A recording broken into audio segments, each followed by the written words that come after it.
हम बिस्तरी के लिए निकाह को होना जरूरी नहीं है। ये एक बहुत बड़ा फतवा दे रहा हूँ, कोई आलम दीन मुझसे मुनाजरा करे मैं साबित।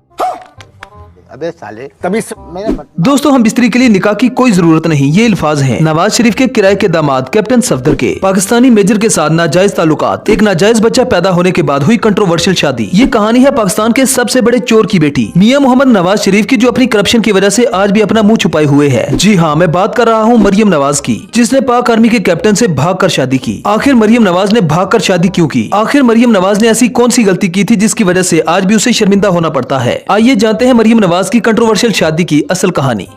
ये बात है 1990 की, जब पाकिस्तान में इलेक्शन खत्म हो चुके थे और नवाज शरीफ को उस वक्त पाकिस्तान का प्राइम मिनिस्टर चुना जा चुका था। प्राइम मिनिस्टर बनने के बाद नवाज शरीफ का खानदान इस्लामाबाद शिफ्ट हो जाता है। इस्लामाबाद जाते ही मरियम नवाज को पिंडी आर्मी मेडिकल कॉलेज में दाखिला मिल जाता है। मरियम नवाज का ख्वाब था कि वो डॉक्टर बने। नवाज शरीफ ने अपने असर और सूख का इस्तेमाल करते हुए अपनी बेटी का एडमिशन धक्के से करवा दिया। अब मरियम नवाज एक मिलिट्री स्कूल में पढ़ रही थी। ये आर्मी मेडिकल कॉलेज था जहाँ पर डिसिप्लिन बहुत सख्त होता है, लेकिन एक प्राइम मिनिस्टर की बेटी होने की वजह से इनकी सिक्योरिटी का भी इंतजाम किया गया था। इनकी सिक्योरिटी पर एक मुश्तंडा तैनात किया गया था, जो उन्हें कॉलेज छोड़ने के लिए और लेने के लिए आता था। मेडिकल कॉलेज के लड़के और लड़कियां इस मुश्तंडे पर हंसा करते थे, क्योंकि वो गार्ड एक मोटा और भद्दी शक्ल का था। इस गार्ड की बड़ी बड़ी मूछें थी और एक बहुत बड़ा पेट था। कई बार तो मरियम नवाज के दोस्त उस मुश्तंडे पर मरियम नवाज के सामने ही हंसा करते थे। ये बात मरियम नवाज को कुछ अच्छी नहीं लगी। मरियम नवाज इस बारे में अपनी माँ को बताती है। मरियम नवाज ने कहा कि मुझे एक अच्छा दिखने वाला नौजवान चाहिए, क्योंकि अब तो लोग मेरा मजाक उड़ाने लगे हैं। मरियम नवाज की माँ ने ये दरख्वास्त नवाज शरीफ तक पहुँचा दी। नवाज शरीफ ने भी सोचा कि अगर मेरी बेटी किसी अरे गहरे गार्ड के साथ कॉलेज जाएगी तो मेरी रेपुटेशन का क्या बनेगा।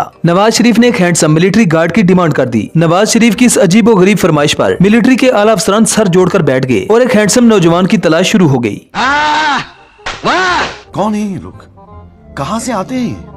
इस काम के लिए कुछ जर्नल्स को चुना गया। उनको ये ड्यूटी दी गई कि वो एक हैंडसम नौजवान को ढूंढे। इन जर्नल्स की तलाश मिलिट्री कैंप तक जा पहुंची। ट्रेनिंग करते हुए इन जर्नल्स को एक नौजवान दिखा जो दिखने में ठीक ठाक था। ये अफसरान उस नौजवान के पास जाते हैं और उससे कहते हैं कि कल से तुम्हें प्राइम मिनिस्टर की बेटी की हिफाजत करनी है। और वो पाकिस्तान का मिलिट्री जवान था, कैप्टन सफदर। जब कैप्टन सफदर को ये पता चला कि प्राइम मिनिस्टर की बेटी काफी खूबसूरत है, तो कैप्टन साहब के दिल में खुशी का लड्डू फूटता है। बेटा मन में लड्डू फूटा, और फिर उसी वक्त एक दूसरा खुशी का लड्डू भी फूटता है।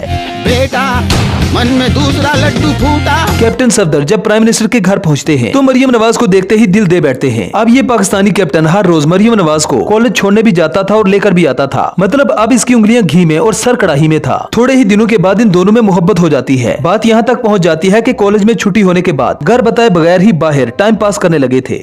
ये दोनों अब कॉलेज के बाद छुप छुप कर मिलने लगे थे। कैप्टन साहब नवाज शरीफ की बेटी को कई तरह के तोहफे दिया करता था। इसके बाद वही हुआ जो कैप्टन सफदर अक्सर कहा करते हैं, हम बिस्तरी के लिए निकाह को होना जरूरी नहीं है।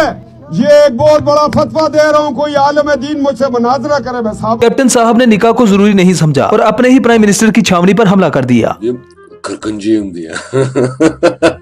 मरियम नवाज निकाह से पहले ही प्रेग्नेंट हो जाती है। जब ये बात नवाज शरीफ को पता चलती है तो ये अपनी बेटी की शादी एक आम से कैप्टन से कैसे कर सकते थे। जब ये बात मरियम नवाज को पता चली तो दोनों ने भागने का फैसला कर लिया। बेटी के भाग जाने पर नवाज शरीफ की हर तरफ थू थू होने लगी। नवाज शरीफ अपना मुंह किसी को दिखाने के लायक नहीं रहा, जिसके बाद प्राइम मिनिस्टर साहब भी इस रिश्ते को कबूल करने के लिए तैयार हो जाते हैं। बाद में इन दोनों की शादी हो गई, जिसके बाद एक बहुत बड़ी कंट्रोवर्सी खड़ी हो गई। फिर 2012 में मरियम नवाज ने सियासत में कदम रखा। आपको बता दें कि मरियम नवाज के पास एक बहुत बड़ा IT सेल है, जिसमें बहुत से लोग मौजूद हैं जो मरियम नवाज के एक इशारे पर किसी को भी डीफेम करने के लिए तैयार हो जाते हैं। ये दूसरे पॉलिटिशियंस की वीडियोस और ऑडियोज का इस्तेमाल करके उन्हें डीफेम करने की कोशिश करती है।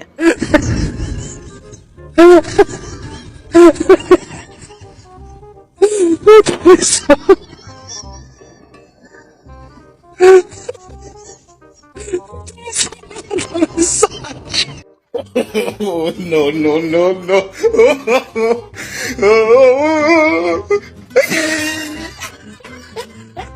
तो दोस्तों, ये थी मरियम नवाज और कैप्टन सफदर की लव स्टोरी। उम्मीद है ये वीडियो आपको बहुत पसंद आई होगी। अगर वीडियो पसंद आए तो वीडियो को लाइक कीजिए, शेयर कीजिए और चैनल को सब्सक्राइब करना ना भूलें। तो मिलते हैं नेक्स्ट वीडियो में। Good bye.